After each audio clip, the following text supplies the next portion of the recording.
Oggi è una giornata importante per il nostro territorio con il raggiungimento di uno storico risultato, la quarta Commissione Ambiente, che ho l'onore di presiedere, afferma l'onorevole Giusy Savarino, è stata chiamata a esprimere il parere conclusivo per l'inclusione di Punta Bianca, Monte Grande e Scoglio Patella al piano regionale dei parchi e delle riserve naturali.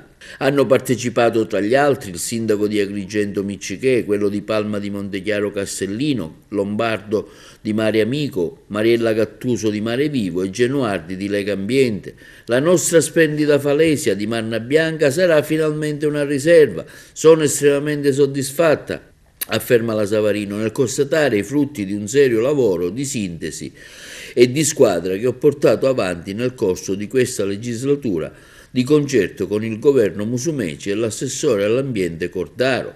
Ringrazio, afferma la Savarino, il presidente Musumeci e la sua giunta per non avere mai fatto mancare la propria attenzione verso un tema così caro al nostro territorio. Negli ultimi tempi Punta Bianca si era trovata spesso al centro delle cronache, ma finalmente possiamo dichiarare che la missione è compiuta e che quello straordinario tratto della costa agrigentina sarà finalmente soggetto alla tutela ambientale che meritava da tempo.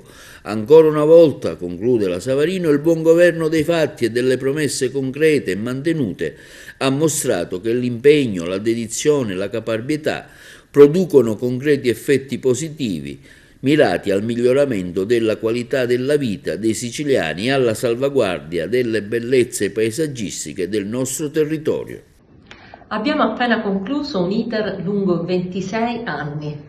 La commissione che ho l'onore di presiedere ha appena espresso un parere positivo all'unanimità all'inserimento nel piano regionale dei parchi e delle riserve della riserva di Punta Bianca, Monte Grande e Scoglio Patella.